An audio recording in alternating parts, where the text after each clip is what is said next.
Welcome to the 10th episode of the Think Wildlife podcast. Today we have Monisha Krishna, who is the co-founder of Sacred Groves. Welcome, Monisha. My first question for you is, why did you start Sacred Groves and what is the concept behind it? Okay, so I'm Monisha Krishna. I'm the co-founder of Sacred Groves. For the longest time, my family and I have been concerned about what's happening with the climate, what's happening with, the degradation of forests, of natural habitats all over the world. We are very avid travelers. So while we have been struck by the immense beauty of nature, we've also been horrified at how rapidly things are going downhill. So many years ago, my husband and I, we thought we would like to support a forest, or we would like to support a degraded land in our home country and let it go wild, rewild it to make it a forest.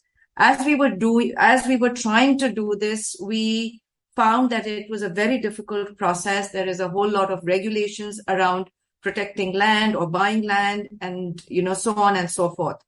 So then we thought that we must have a mechanism which makes it easy for environmentally sensitive people to participate in conservation. It should be seamless, and we should use technology to make this process easy. So that is where the idea started, by facing problems ourselves in trying to protect a natural space. Okay, so could you just talk about what the Sacred Groves clusters are and how it works? Okay, so this is how the model works. We've really tried to make a digital twin of a natural space and provide a platform using technology to make it easy to participate in conservation. So the first step is to secure a natural area. Now, we do this either by way of a direct acquisition by the company. This is something we have done with the 3 forests we support today, or by way of engaging with large landholders, primarily governments, partnering with them, and to see how we can secure a natural space and conserve it. So that is the first step: secure a natural space. The second step is to make a digital twin of the area using geospatial imaging. So with geospatial imaging, we are using Google Earth at the moment. We plot the area, and using technology, break it up virtually into digital units, which are called Sacred Grove clusters. Each of these clusters are placed on the blockchain for security, transparency, and traceability. As a guardian, you can support these clusters at a price point of $50 for a time period of 10 years. So it is a one-time fee for a 10-year period. And with that, you get access to our digital platforms, our web and mobile applications, by which you can see the progress of your clusters. You can see what is happening in the forest. You can also see, by virtue of your support, how much carbon is sequestered, how much area is protected, how much pollution is removed over the 10-year period. And there's a whole lot of information available about your support. Now, what we have found is, a lot of times when people support a good cause, they're not able to really see where the money went. So with the Sacred Groves platform, you can see on the Google Earth image exactly where your forest is, exactly where the cluster is, the latitude, longitude of that location, as well as, of course, it's on the blockchain, so it's traceable. We've tried to build in many engaging features. The main one is gifting. So you could gift a Sacred Groves cluster to a loved one or a colleague or a friend on a special occasion, or just to say thank you or as appreciation. So there are 46 gifting occasions. And what takes us 6 to 8 months, to onboard a forest for conservation, a guardian can do in a matter of maybe a few seconds or at most a minute. There are other features like squads, where like-minded people can get together, form groups, and we hope this will become a social platform for the environmentally conscious. So there are a whole lot of engaging features that we've tried to build into the platform to democratize conservation and make it mainstream. Okay.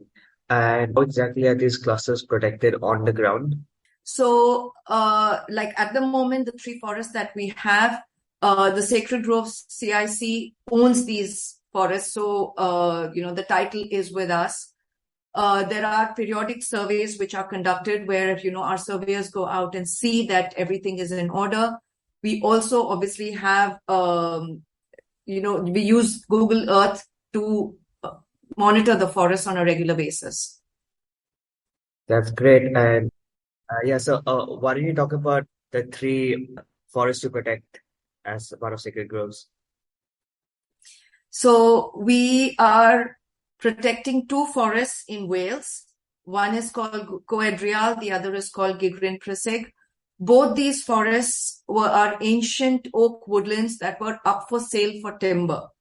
And I mean, if you go onto Google Earth and you see the location of the forest, the whole area in that, the whole land in that area is completely deforested and used for pasture land. So this land, when it came up for sale for timber, as Sacred Groves, we decided that we must protect the biodiversity of this space. So that is how we onboarded it. We took it out of the commercial timber market. In the case of our third forest, which is in Nova Scotia, Canada, it is a beautiful forest with a freshwater lake on one side and the Atlantic Ocean at the other end, and it has 5 subhabitats. This habitat was up for sale for timber and for recreational hunting. So by taking it out of these commercial uses, we have, we protect it, we protect the biodiversity of the space. Okay, that's great. And how do these sacred grove clusters involve the local communities and what are the local benefits? Because obviously, a lot of these areas were going to be used for timber logging or other economic activities. Right. So these were number one commercially available forests. So anyone who onboarded them could really do whatever they wanted with it. As Sacred Groves, we elected to conserve these spaces. Just taking a tiny step back, Sacred Groves is incorporated as a community interest company in the United Kingdom, which means that we are at a beautiful confluence of a for-profit and a not-for-profit. So we are a social enterprise, we are for benefit, and we exist to serve community. There are two ways in which we serve community. One is the world at large by preserving and conserving natural spaces, and therefore trying to make a small difference in the climate change problem. The second is by serving communities that live in and around these areas. Now, the three forests we protect right now do not have any communities which are in and around the area. However, we are speaking to various governments all over the world where each of these locations we will need to have a separate forest management plan which will take into account all the concerns of the communities which live in and around. And until all these communities are part of the solution and not the problem, we cannot hope to make a difference at scale. So each area we will have to get into, individual plans over there depending on what is required. On similar lines, what do you think is the role of community conservation going forward as a movement has really picked up, at least in India? So all over the world, sacred forests, there are sacred forests all over the world. And it has actually been documented by the COP26 that most of the primary forests around the world are in their pristine condition because communities have worked together to preserve them and to take care of them. So it's something which is actually ancient, and in a way, we're going back to our roots by involving communities and by conserving these spaces. So, and in fact, the inspiration for the Sacred Groves really came from a visit that my family had made to a sacred forest in the northeastern part of India in Meghalaya. Where we visited the forest, we saw how the local community there cares for the forest, respects and reveres the forest. So that is the connection we are trying to make with our platform, where we are able to connect, urban folk with nature and getting back to the reverence and respect that we all need to have for nature. Okay. And how can the general public be more involved in the rewilding and restoration movement?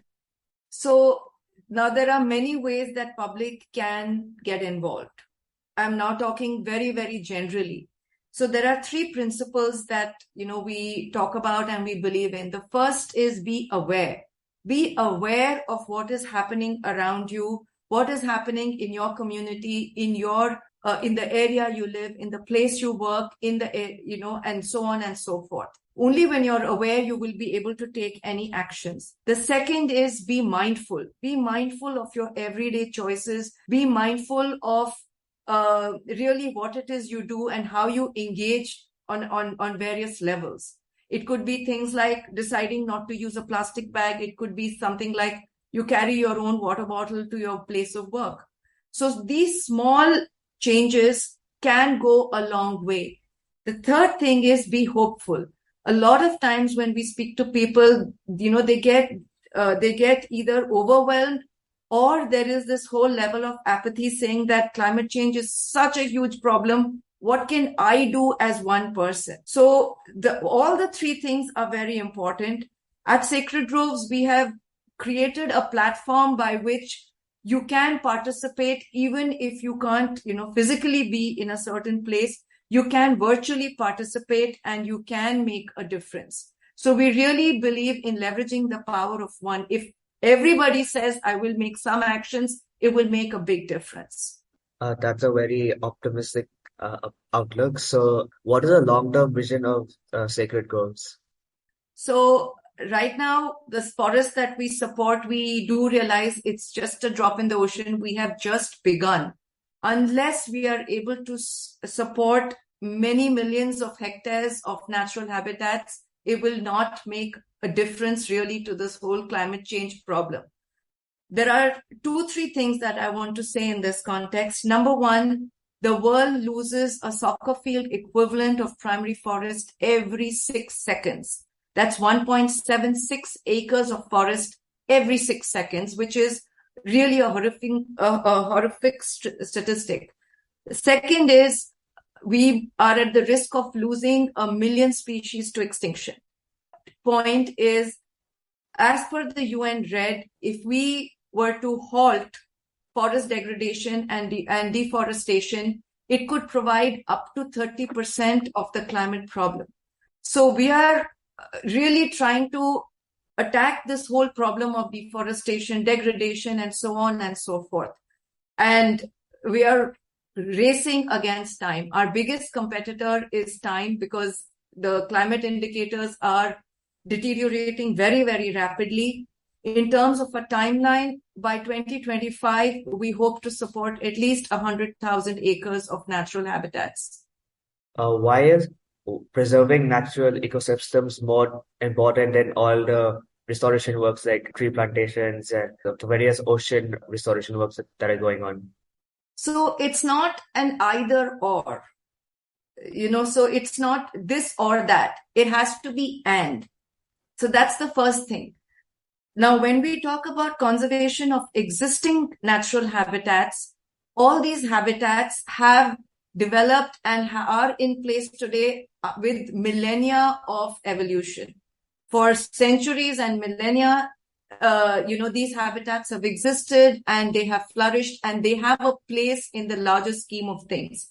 When a habitat gets destroyed, it upsets the natural balance very, very badly. And besides that, the biodiversity which is lost forever. It is almost impossible to bring back an extinct species. So that is why existing habitats have got to be protected. Plus, the loss that we suffer, even in terms of carbon, it is extremely difficult to bring it back. Now, when we talk about tree planting or habitat restoration, now that is restoration of habitats that have got degraded. So we're trying to bring them back to the normal level, right? So, it has to go together. We have to conserve what we already have, and we have to restore whatever has got destroyed or degraded. So therefore, I wouldn't say it as this versus that. It's together. Yeah. And one thing about habitat restoration is that most people associate it with tree plantations. Only way we can restore an ecosystem is by planting trees. So just talk about why tree plantation is not the only solution and the issues which arise from only relying on tree plantations. So there are many things with tree plantations. The first thing is any tree plantation has to be done extremely carefully and very scientifically. You have to use native species. The soil and the ecosystem has to support it. So that's the first thing about tree plantations. The second thing is all habitats are not habitats which have trees. For example, a wetland does not have trees at all, or a grassland does not have trees at all. So if you were to put grasslands, if you were to put trees in a grassland, or if you were to put trees into a wetland and it sucks out all the moisture from the soil, you're actually doing a disservice and you're upsetting a balance which is already there. So ecosystems are very varied. There could be a marshland, it could be a peat bog. Trees are not the only thing when we talk about ecosystems. They are one ecosystem out of many. The second thing is with tree plantations, trees have a mortality rate of almost 80% if they're not cared for. So it is very important to follow up on it. Yes, one does, see some gimmicky actions where you say, okay, I'm going to plant X number of trees. But after maybe a year or 2 years, how many trees are still left standing? Another thing connected with this is after 10 years, those trees should not be cut down for timber. I mean, that ecosystem, whatever has been created, should be there for posterity and not for just a short time. So there's a whole lot of stuff which goes behind even tree planting or restoration of any habitat. So habitat restoration is not only tree planting. It could be many, many things. That was very well explained, and that is my final question. So thank you for this, a wonderful opportunity to include you on this podcast. Thank you very much. Thank you for having me.